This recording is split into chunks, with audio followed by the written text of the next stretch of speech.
1845년 런던의 템스 강변에는 수많은 군중이 모여 두 척의 거대한 함선을 바라보고 있었습니다. HMS 에러버스와 HMS 테러. 이들은 영국 해군의 최신 기술과 북극 탐험 경험이 결합된 최정예 함선이었죠. 단순한 범선이 아니라 얼음에 갇혔을 때를 대비해 특별히 설계된 증기 추진 장치를 갖춘 당대 최고의 기술 집약체였습니다.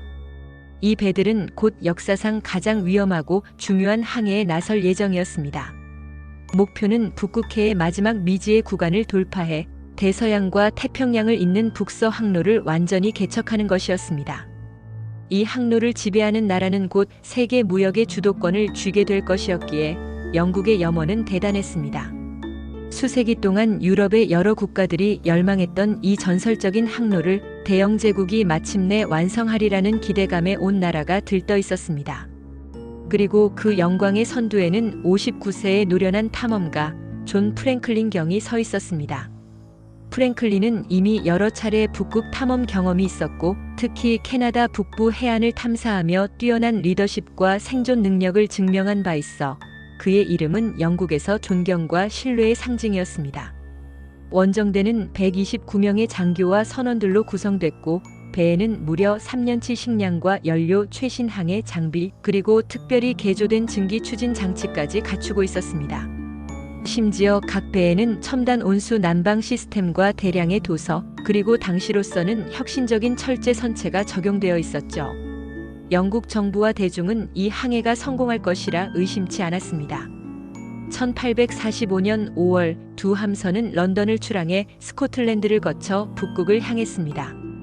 7월 그린란드 인근 바다에서 고래잡이 배의 마지막으로 목격된 후 그들은 마치 북극의 얼음 속으로 빨려 들어가기라도 한 듯 영원히 사라졌습니다. 그 후 1년 반 동안 런던에는 원정대의 소식이 전혀 들려오지 않았습니다. 혹독한 북극의 겨울이 한 번, 두 번 지나갔습니다. 가족들의 불안감은 극에 달했고 언론과 대중의 비난은 해군성을 압박했습니다.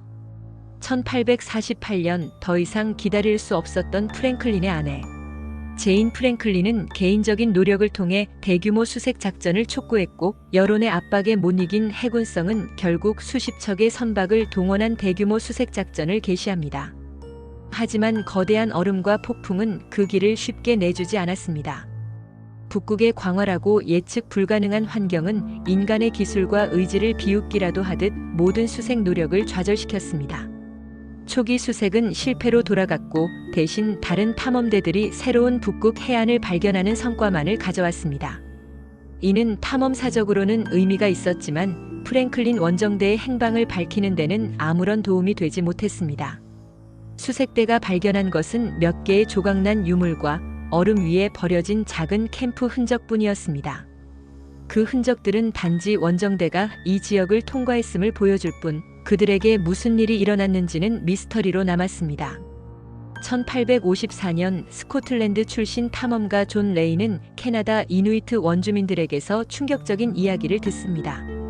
이누이트족은 북극의 극한 환경에서 대대로 살아온 지혜와 경험을 가진 이들로 그들의 증언은 단순한 소문이 아니었습니다. 그들은 남쪽 해안에서 굶주린 백인 남자들이 얼음 위를 남쪽으로 이동하는 것을 보았고 이후 그들의 시신을 발견했다고 합니다. 더 충격적인 것은 일부 시신의 절단 흔적과 조리된 뼈가 있었다는 증언이었습니다. 이는 당시 서구 사회에서는 상상하기도 어려운 금기시된 식인 풍습을 암시하는 것이었습니다. 이 보고는 당시 영국 사회를 충격과 부정으로 몰아넣었습니다. 프랭클린 원정대 같은 명예로운 해군 장교들이 그런 짓을 할 리 없다는 반발이 거셌지만 부검과 과학적 증거는 그 가능성을 부정하지 못했습니다. 실제로 레이 박사가 가져온 유물과 이누이트의 증언은 점차 설득력을 얻어갔고 영국의 자존심에 깊은 상처를 입혔습니다. 이누이트들의 증언과 유물 그리고 몇 차례의 시신 발굴을 통해 사건의 큰 윤곽이 드러났습니다.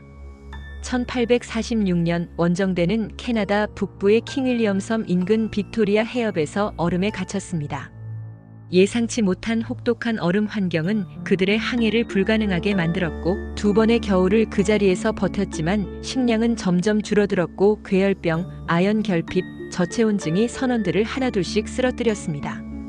배 안의 식량은 고갈되고 있었고 신선한 식료품의 부족은 비타민C 결핍으로 인한 괴혈병을 유발했습니다. 또한 고립된 환경과 희망 없는 상황은 선원들의 사기를 꺾고 정신 건강을 악화시켰을 것입니다.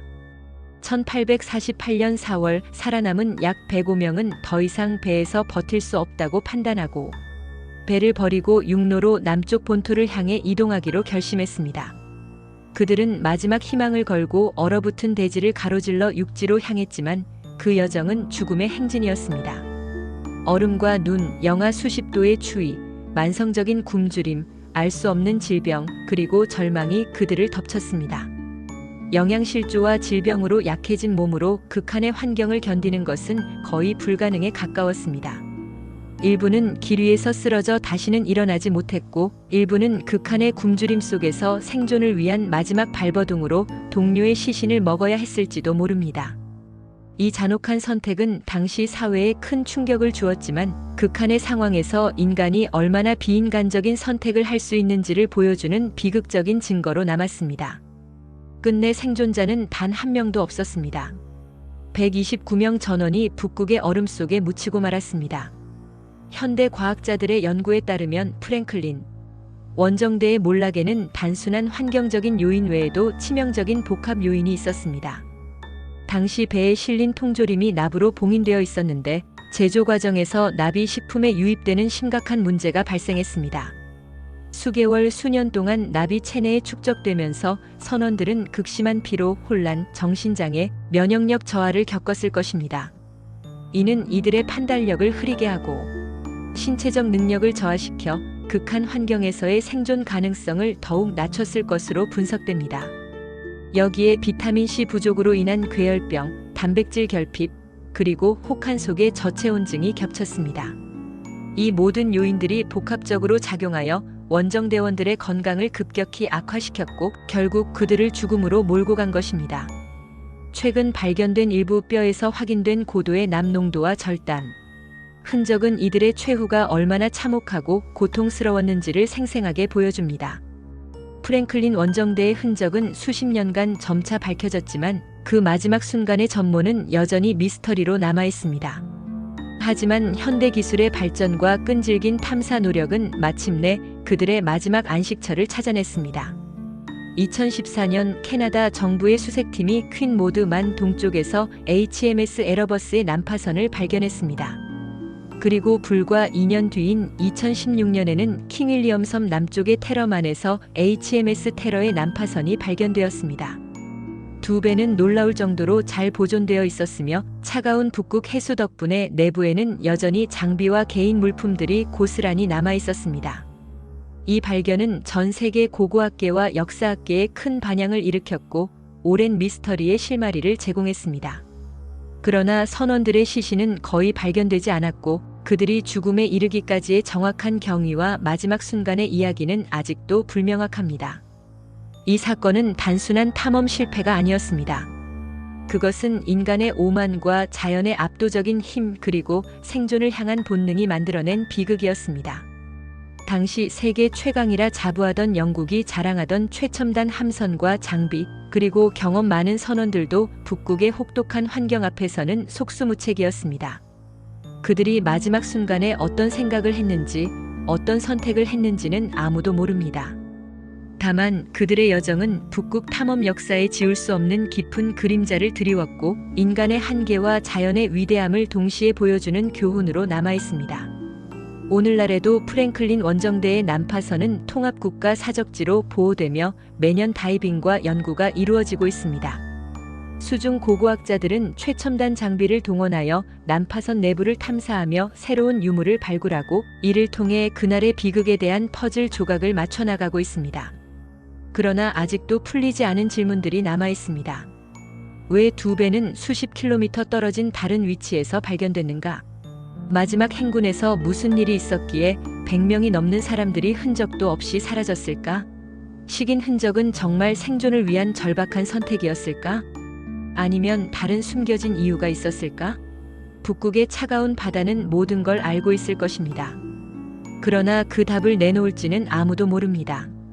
1845년 여름에 출항한 두 척의 배와 129명의 용감한 영혼들은 여전히 북극의 얼음 속에선 그들의 비밀을 품은 채 잠들어 있습니다. 인간의 탐험 역사상 가장 비극적이고 미스터리한 이야기 중 하나로 기록된 프랭클린 원정대. 당신이라면 이 영원한 미스터리를 어떻게 풀겠습니까? 그들의 마지막 메시지는 무엇이었을까요?